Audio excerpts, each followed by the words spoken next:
All of you are feeling excited? Good. I believe all of you are ready to ask, so I can have the privilege to open it because to speak, I feel better when you are. Please cover your nose. You sir, cover your nose. नाक को cover करने बच्चे। हाँ, तो आज आपकी जो यहाँ पर प्रवेश परीक्षा होगी, इसका फॉर्मेट आपको कल ही समझा दिया गया था, तो हम लोग उस पर समय नहीं अपना आज उसमें व्यतीत करेंगे। और जो महत्वपूर्ण विषय है, जो महत्वपूर्ण पक्ष है, वो ये है कि आप सब लोग जो यहाँ आए हैं, सबका अलग अलग जिलों से आए हैं, अलग अलग तरह की पढ़ाई, कोई साइंस पढ़ा है, कोई कॉमर्स पढ़ा है, कोई आर्ट्स पढ़ा है, कोई हिंदी माध्यम के स्कूल से पढ़ा है, कोई इंग्लिश मीडियम में पढ़ा है, कोई सरकारी स्कूल में पढ़ा है, कोई प्राइवेट स्कूल में पढ़ा है ना। बिहार बोर्ड, सीबीएसई बोर्ड सब अलग है, लेकिन सबका लक्ष्य एक है। ये सुनो, क्या है लक्ष्य? हाँ, job, placement, career, identity. Very good. तो ये सारी बातें निकल के आ रही है। मतलब नौकरी की बात हुई, हाँ, फिर उससे बड़ी बात हुई करियर वर्ड इसने यूज किया, हाँ, फिर उससे बहुत बड़ी बात हुई आइडेंटिटी, पहचान। मतलब पहचान तो अपने आप में बड़ा शब्द है ना। हाँ, और पहचान तो आवारा की भी होती है। वो आवारा में बैठे रहते हैं बाहर में, वो मोहल्ले में आते हैं ना, बाहर में आवारा बैठा रहता है, उसकी भी पहचान है आवारा है ना। तो आइडेंटिटी क्या होगी और पहचान लोग बनाते हैं। गाँव में होता है कि वही जिसका बेटा आईपीएस बन गया, जिसका बेटा आईएएस बन गया, है ना, तो पहचान हो जाती है। तो पहचान को आप हर तरह से बना सकते हैं। तो आपकी क्या पहचान होगी, आपकी भविष्य आपको किस दिशा में लेके जाएगा। कल मैं सीमेंस के कुछ बच्चों का एक एल्युमनाई हम लोग एक सोवेनियर बना रहे हैं। तो उसके लिए हम लोग अपने एल्युमनाई से मांगे थे कि कौन कहाँ पर बताओ, ठीक है। इस पहचान शब्द से मुझे वो बात में सोचा कोट करना। बैंगलोर में एक कंपनी है अर्न्स्ट एंड यंग, ये बहुत बड़ी ऑडिटिंग फर्म है। ग्लोबली 4 बड़े फर्म होते हैं, डेलॉयट, अर्न्स्ट एंड यंग, पीडब्ल्यूसी, मैकिन्से, जिसमें कि आप लोग अगर जानते होंगे भारत में सबसे बड़ा मैनेजमेंट कॉलेज कौन सा है? आईआईएम। तो आईआईएम और आईआईएम में सबसे ज्यादा कौन जानते हैं? आईआईटी वाले। तो पहले आईआईटी किया और उसके बाद कहाँ गया? आईआईएम गया। और उसके बाद वो कहाँ जॉब चाहता है? अर्न्स्ट एंड यंग में, प्राइस वाटर हाउस कूपर्स में, पीडब्ल्यूसी में, डेलॉयट में, मैकिन्से में। मैं सही बोल रहा हूँ मैम? तो ऐसी डेलॉयट में और ईएनवाई में हमारे सीमेंस के बच्चे हैं। मैं आपको नाम दिखा सकता हूँ, आप सब बच्चों को चेक कर लेंगे, ठीक है। अखिलेश, विशेष सहाय, प्रतीक, अविनाश और चंद्र प्रकाश, ठीक है। डेलॉयट में चंद्र प्रकाश है, अर्न्स्ट एंड यंग में है अभिषेक और विशेष सहाय, और 3-4 बच्चे। में पूरी लिस्ट काफी बनाई, बच्चों ने खुद ही भेजा व्हाट्सएप, ठीक है। तो ये हमारे लिए गर्व की बात है, ये पहचान हमारे बच्चों ने बनाई है। और जब पूरी लिस्ट कंपाइल हुई तो देखा हमारे पास इंटेल कॉर्पोरेशन नाम सुना आप लोगों ने, जो कंप्यूटर में चिप, तो इंटेल में हमारा छात्र काम कर रहा है, कृष्णा कुणाल, ठीक है। मैं सबको नाम से बता रहा हूँ, कृष्णा कुणाल जाकर फेसबुक पर चेक करोगे, अरे तो कृष्णा कुणाल सीमेंस डालोगे तो आ जाएगा, ठीक है। और देखोगे इंटेल में काम कर रहा है। माइक्रोसॉफ्ट में बच्चा मेरा 2 हमको मिल गया, ठीक है। तो हम सारा लिस्ट बनाए, बोले कि यार सब कुछ अच्छा रहा। हम लोग अभी तक विप्रो में इतने सैकड़ों हजारों बच्चों को भेजे, आईसीआईसीआई बैंक में 1000 पास कर गए, टीसीएस में 700 के ऊपर हमारे बच्चे हैं, ठीक है। और अब ये Ernst and young, Deloitte, IBM, HP, ये सब ओरेकल, ये सब देख करके दिल खुश हो गया। लेकिन फिर मैं बोला कि हम अब मेरा अगला टारगेट है कि गूगल में, फेसबुक में, यहाँ पर भी हमको हमारे कुछ स्टूडेंट चाहिए। तो तुम लोग जो नए बच्चे जुड़ रहे हैं 2021 में, इनके लिए मेरा लक्ष्य क्या होगा? विप्रो का प्लेसमेंट। हाँ, तो हम बहुत कर लिए। वो तो हमारे यहाँ भीड़ जो होती है, ग्रुप फोटो होता है तो हमारा जगह सब छोटा पड़ जाता है, ठीक है। 200 बच्चों का प्लेसमेंट एक बार में, 1 राउंड, 200 बच्चे इस क्लासरूम में बैठेंगे। इमेजिन कर रहे हो? इस क्लासरूम में 200 बच्चे हटेंगे नहीं, और 200 बच्चों का प्लेसमेंट विप्रो हमने एक एक राउंड में किया है, which is unimaginable। यार नहीं होता है ऐसा, नहीं कि सिविल में अगर इतना ज्यादा हो गया तो किसी और कॉलेज में भी, और जिन बच्चों का विप्रो का प्लेसमेंट हुआ है उनकी लाइफ चेंज हो गई है। भले वो 200 की संख्या का मतलब ये नहीं कि जॉब छोटा है, 8-10 लाख का पैकेज कंपनी दे रही है, अपने का कोर्स करा रही है अपने खर्चे पे। कहाँ से करा रही है कोर्स? बिट्स पिलानी से। तुम लोग में से किसी को देखो बोलने को मत मानना, क्या बिट्स पिलानी में एडमिशन मिल पाएगा? नहीं मिल पाएगा, बच्चे बता दे रहा हूँ। कई सारे आईआईटी में मिल जाएगा, लेकिन बिट्स पिलानी में जिसको आईआईटी पटना मिलेगा उसको बिट्स पिलानी नहीं मिलेगा। बिट्स पिलानी का रखो आइए, ठीक है। वहां से एमटेक करा रही है विप्रो अपने कॉस्ट पर, और जब आपका कोर्स पूरा होता है तो 2 लाख रुपए का कैश रिवॉर्ड देती है। कोर्स पूरा होने का बोनस 7-8 लाख का पैकेज अलग, ठीक है, एक्सपीरियंस अलग, और पूरी पढ़ाई जब की तो आप काम नहीं कर रहे, काम करके सीख रहे हैं। Very good point. तो अब स्टूडेंट जो है वो दूसरे जगहों से बीसीए करते हैं, उसके बाद बोलते हैं एमसीए करेंगे फिर जॉब। जो मेरा बच्चा, जो मेरी स्टूडेंट जिसको विप्रो टीसीएस दोनों में जॉब मिला, और वो बच्ची को फादर बोले कि नहीं पहले एमसीए करो, बिना एमसीए के बढ़िया जॉब, दिमाग में डला हुआ है कि बिना एमसीए के बढ़िया जॉब नहीं मिलेगा। वो उसने पटना, मतलब नाम तो है, पटना की जो लड़कियों का सबसे बेस्ट कॉलेज है वहां पर एडमिशन ले लिया, और वहां से पटना विश्वविद्यालय को टॉप करी, गोल्ड मेडल मिला। और जब एमसीए करने के 6-7-8 महीने के बाद वो मेरे को संपर्क करती है, सर कॉलेज में जो हमको टीसीएस और विप्रो में जॉब मिला था, दोनों में मिला था, किसी में भी ज्वाइनिंग करा दीजिए। और तो 3 साल 3.5 साल हो गए, ऑफर लेटर इतना दिन तक पड़ा नहीं रहता है। और अब तुम जाओगी वहां पर, जो तुम्हारी बैचमेट्स है वो तो तुम्हारी सुपर सीनियर बन चुकी है वहां। वो जो पैकेज था उस वक्त का 3 लाख, अब वो लोग 6-6 लाख पे आ चुकी है। अब तुम चाहती हो कि उसी 3 लाख में ज्वाइनिंग तुमको मिल जाए, तो सर हम लोग को कुछ ऑप्शन नहीं मिल रहा, कहीं करवाइए, ठीक है। You get my point?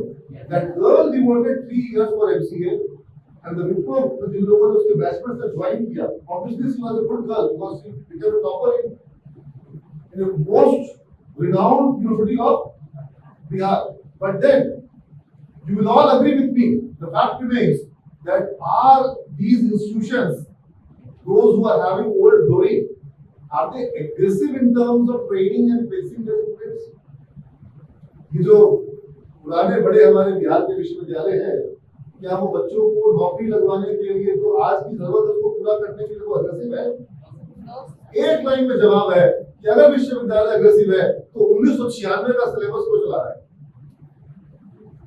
कम से कम इतना तो सोच सकते थे ना। मैं तुम लोगों को बताता हूँ, डिजिटल सबमिट हुआ, अब सॉरी बच्चों रिकॉर्ड हो रहा है लेकिन मेरे को दर्द नहीं है, मैं बोल सकता हूँ, ठीक है। डिजिटल बिहार सबमिट किया सिविल में, ठीक है। और उस वक्त के माननीय शिक्षा मंत्री, उनकी तारीफ करूंगा कि वो उस कार्यक्रम में आए, वो आईटी मिनिस्टर भी थे, वो शिक्षा मंत्री भी थे और आईटी मिनिस्टर भी थे। नाम में नहीं लूंगा, समझदार लोग जान लेंगे, बहुत अच्छे मंत्री सरकार के। वो आए और बच्चों को उन्होंने ऐप्स देखा, रोबोट के नाम के मंत्री जी को क्लू दिया, गाड़ी में चलता हुआ पहिया वाला रोबोट आया, उसको मंत्री जी को क्लू दिया, ठीक है। ही वाज सरप्राइज, ठीक है। रविशंकर प्रसाद जो आईटी मिनिस्टर दिल्ली में थे, वो भी आए थे एक बार, तो उन्होंने वो भी क्लू दिया, वो बड़े खुश हुए, बोले कि मैं से बहुत गुस्सा हूँ कि उन्होंने मुझे पहले क्यों नहीं बुलाया। मैं देश विदेश में जाता तो बताता कि हमारे बिहार में भी बच्चे इस तरह का काम सब ऑन रिकॉर्ड सब वीडियो है। तो जो बिहार के आईटी मिनिस्टर थे और शिक्षा मंत्री दोनों थे, उन्होंने बच्चों का ऐप देखा, शराबबंदी पे ऐप था, किसान का ओला ऐप था कि किसान अपना ट्रैक्टर चला देगा भाड़े पर या ट्रैक्टर भाड़े पर ले लेगा। ऐसा ओला बन सकता है जो किसान के लिए हो, थ्रेशर, ट्रैक्टर, कोई भी इक्विपमेंट आपके पास है भाड़े पर लगा दीजिए, या आपको भाड़े पर लेना है वहां से ले लीजिए, ठीक है। ऐसे से बहुत सारे ई बस्ता का एक ऐप बनाया था कि जो बच्चे को बस्ता जो है वो ई बस्ता बन जाए, ड्राइविंग लाइसेंस का ऐप।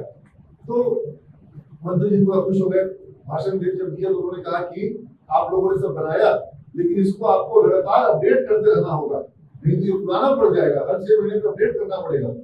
क्योंकि बच्चों का प्रोजेक्ट था, तो एक्चुअल में ड्राइविंग लाइसेंस डिपार्टमेंट ने उनका सॉफ्टवेयर खरीद नहीं लिया था। मंत्री जी ने कहा, बच्चों को ताली भी बजाई, मैं अपडेट करना होगा।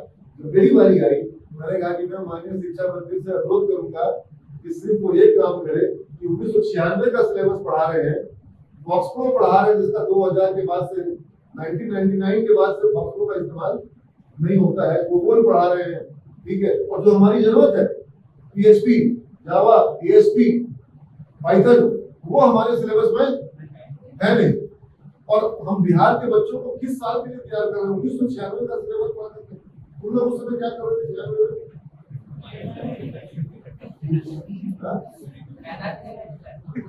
कुछ बच्चे तो बड़े कसम पैदा भी नहीं हुए थे, बट बेटा सिलेबस वही पढ़ना पड़ेगा। अब बताओ, ये हमारे संग जाती है ना? क्या कंप्यूटर की दुनिया बदली नहीं पिछले इतने सालों में? बहुत बदल गई। अब कंप्यूटर की प्रोग्रामिंग नहीं हो रही है।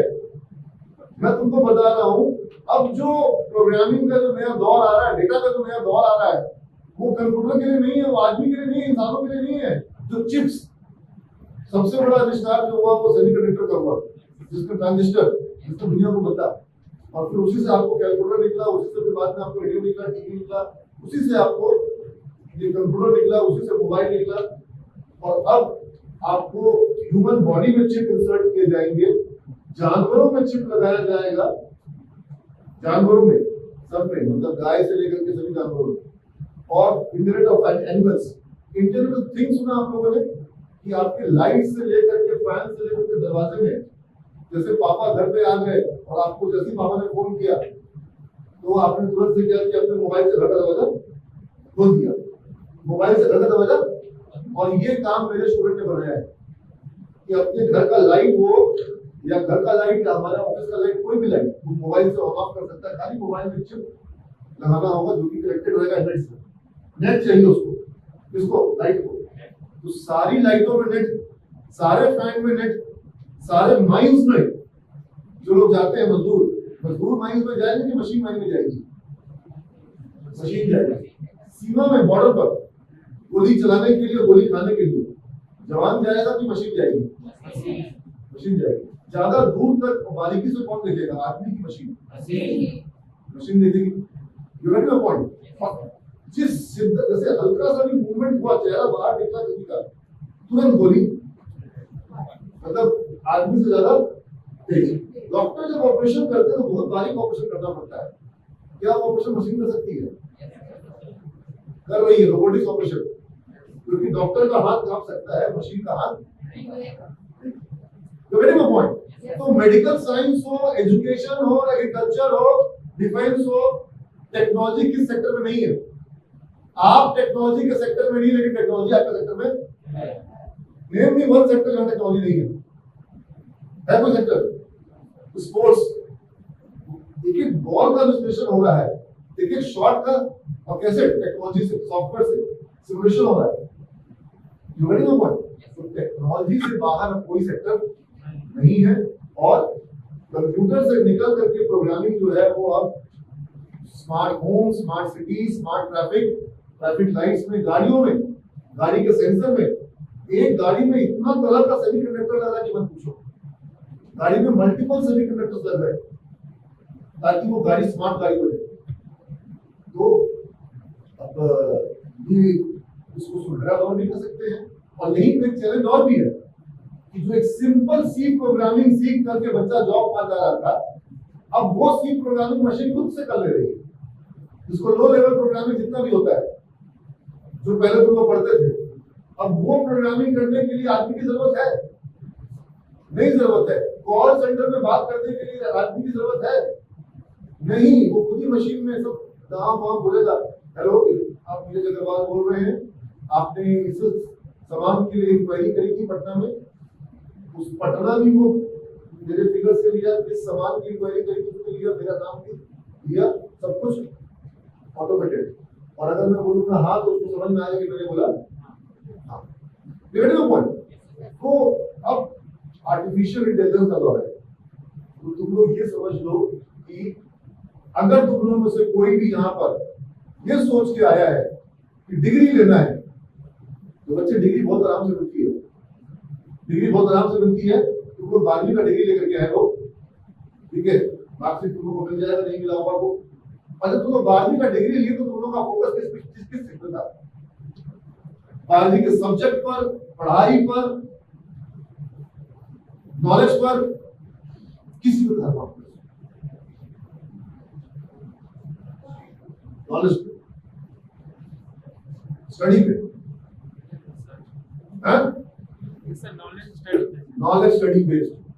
पीछे वाले लोग जॉब, नॉलेज। जब तुम 12वीं में पढ़ते थे मम्मी को बोलते थे कि मम्मी जल्दी जाओ तो जॉब नहीं मिलेगा, तो मम्मी हमको आज डेट वाले नॉलेज ठीक से नहीं मिलेगा। टीचर ने बोला कि लास्ट का 4 चैप्टर एग्जाम में नहीं आएगा, उस 4 चैप्टर को पढ़ा आपने, उसको नॉलेज नहीं था, होगा। पढ़ाई आप नॉलेज के लिए नहीं करते आए आज तक, आप पढ़ाई किए सिर्फ उसे मार्क्स के लिए, सिलेबस से भी काम करो, मार्क्स सिलेबस तुम्हें बता दे कि ये नहीं आएगा, छोड़ो, क्वेश्चन देते कोई आगे तक पॉइंट। मैंने अपने सिविल के स्टूडेंट को बोल दिया था कि इस बार इंटरनल एग्जाम में तुम लोगों को 10 क्वेश्चन में से 40 क्वेश्चन हम आउट कर देंगे। हाँ चल रहा है बहुत एक्सप्रेस की ग्रुप है। हाँ तो सर 40 क्वेश्चन दीजिए, सर 40 क्वेश्चन दीजिए, ठीक है। मैंने किसी तरीके से दायरा छोटा हो गया, लेकिन ठीक है ना, इसी बहाने 40 पढ़ेगा, अब 40 पढ़ेगा तो मेरा 10 क्वेश्चन आ ही जाएगा। विश्वविद्यालय का एग्जाम का जिसका तैयारी पूरा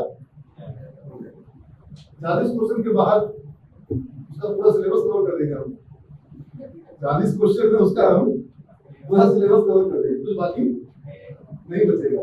जैसे एक तो आता है ना कि आप पत्थर से सब्जी बनाएंगे, बस थोड़ा सा आलू दे दो, थोड़ा सा मसाला दे दो, थोड़ा सा हरा सब्जी दे दो, थोड़ा सा, तो बाद में पत्थर निकालते हैं। एनीवेज, आप में से जो लोग डिग्री के लिए अभी तक डिग्री के लिए और आगे भी डिग्री लेना है, और ऐसे बच्चे होते हैं कि नहीं होते, उनका कॉलेज वो जाते ही साल में 2 बार, एक बार फॉर्म भरने के लिए, एक बार एडमिट कार्ड लेने के लिए, है कि नहीं। सीमेज में अगर आना है तो क्या उस तरीके से आना उचित होगा?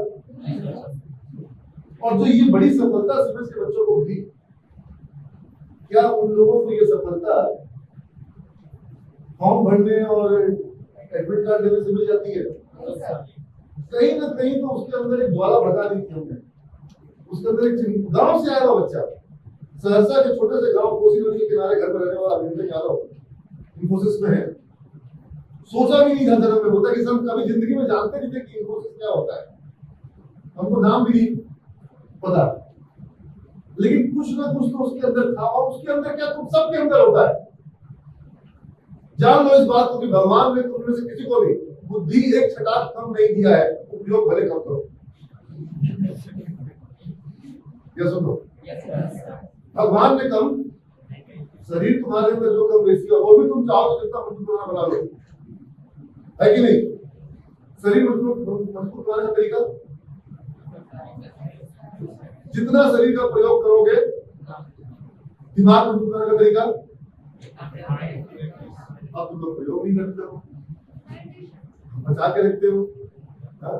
देखो मेडिटेशन तुमने बात कही बच्चे, ठीक है, हम उस पर कड़ी से क्लास करेंगे और वो बहुत अभ्यास की चीज है, बहुत सुंदर वस्तु है, लेकिन अंदर जाके पढ़ना और कठिन है, बाहर जाके पढ़ना सरल है। तो तुम्हारा अभी 2 लक्ष्य है, तुमको बाहरी दुनिया को भी पढ़ना है और अपने भीतर की दुनिया को भी पढ़ना है। तो अभी हम फोकस कर रहे हैं जो बाहर की दुनिया में जो चीजें हैं, जो हमारे भौतिक लक्ष्य हैं।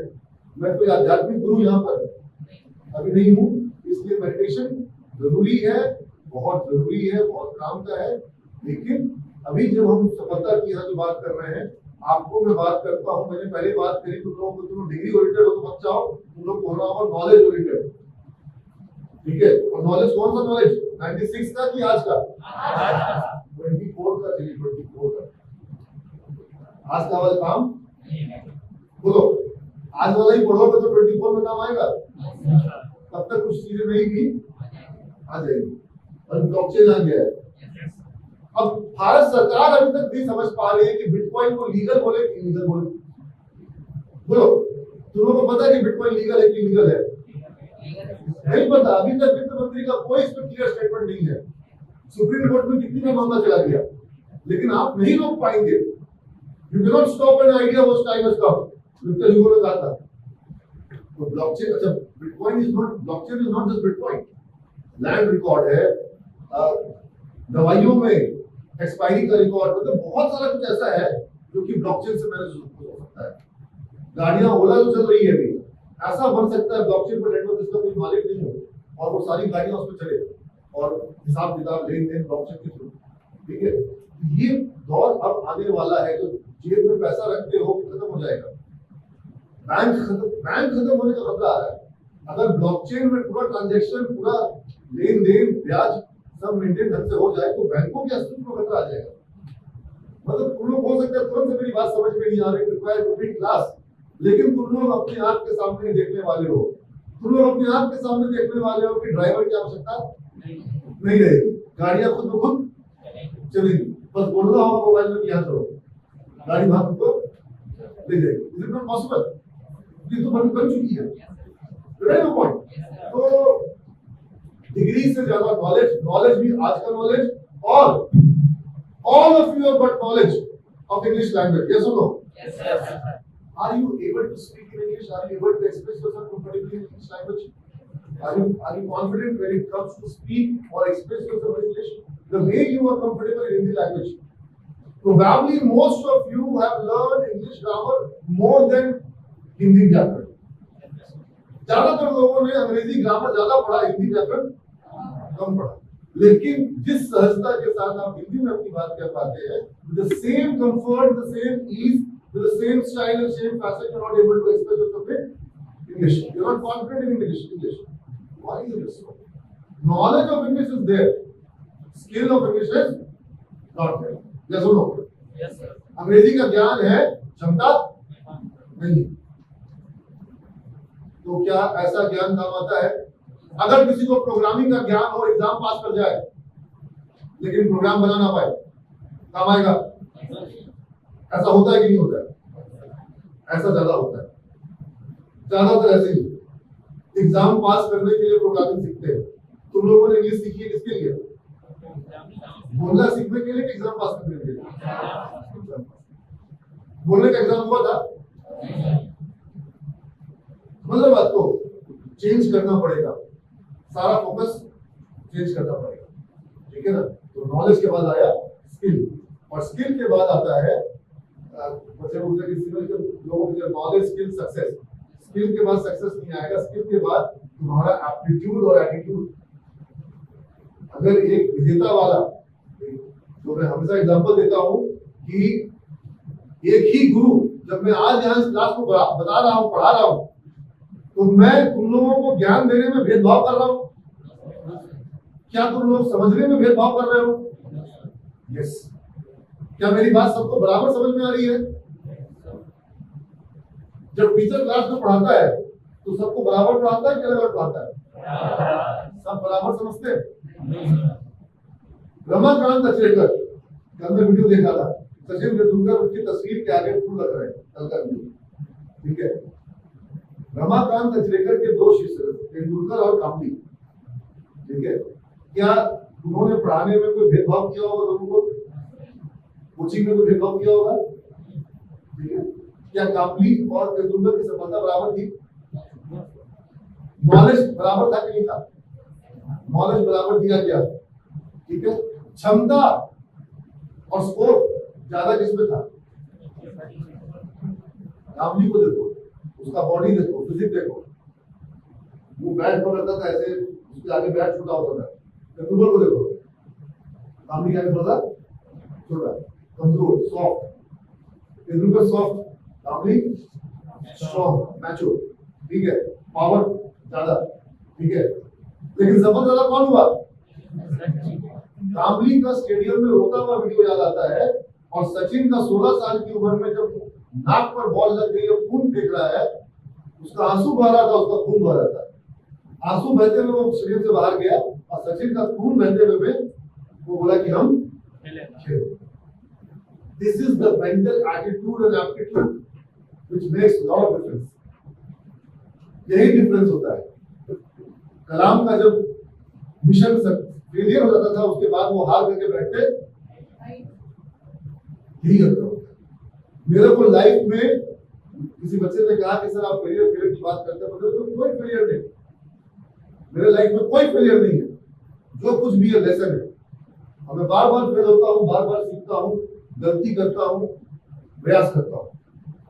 ये एटीट्यूड अगर तुम लोगों से इसमें भी आ जाएगा, कछुआ रेस जीतता है कि हारता है?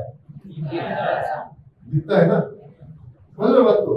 कछुआ अगर पहले ही हंस जाए, यहाँ पर इस क्लासरूम में सारे खरगोश आए, कछुआ भी है, हार जाएगा वो।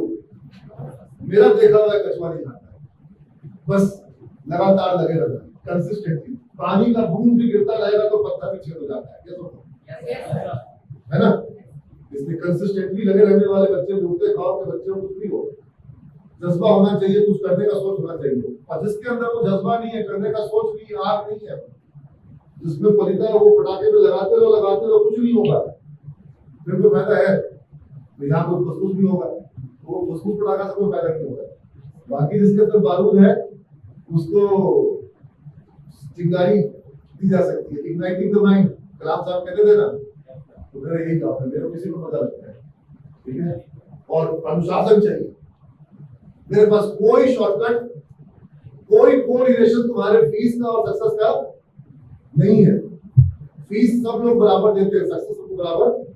सक्सेस का कोई रिलेशन किससे है? डिसिप्लिन, डेडिकेशन, डिवोशन, पॉइंट, वहां कोई रिलेशन है। फीस सारे लोग, और अब तो सरकार फीस सबसे देने लग गई है, तो एक और दिक्कत आ गई है, लापरवाह हो रहे बच्चे, इससे लापरवाही आ रही है। लेकिन तुमको सरकार की तरफ से फीस का बोझ नहीं पड़ा, जॉब मिलेगा तो देना है, नहीं मिलेगा तो नहीं देना है, लेकिन बेटा लाइफ तो तुम्हारा खराब होगा। अगर तुमको जॉब नहीं मिला तो लाइफ किससे खराब होगी? तुम्हारी खराब होगी ना। और अगर जॉब मिला तो पहचान, जो इस बच्चे ने बोला, तुम्हारी पहचान बनेगी ना। अरे वो टीसीएस में है ना, उसका विप्रो में हो गया ना, वो एसबीआई में है। पूरे परिवार में जब तुम किसी शादी करके फंक्शन में जाओगे तो तुम्हारा रौनक अलग होगा ना वहां पर, हाँ। और अगर उल्टा हुआ तो तुम लोग यहाँ मिल जाएंगे, हाँ। वो सोलह पिक्चर में कहे थे देखिए हेमंत साहब की सबसे बड़ा बोझ है बाप के कंधों पर बेटे का सर, और बेटे के लिए सबसे बड़ा बोझ है जब बाप और माँ घर पे बात कर रहे हो कि क्या करें, मजाक निकल गया, सब पूरा मोहल्ला बचाओ यही बैठा हुआ घर पे, हाँ। ऐसा हो सकता है कि नहीं हो सकता है? 10 लाख लोग फॉर्म भरते हैं 1000 सीट के लिए, 9,99,000 में आने के लिए कुछ नहीं करना है, तुम आज भी रेडी हो, सारी मेहनत 1000 में आने के लिए, क्या सुनो? चलो आज के लिए शुभकामना और अच्छे से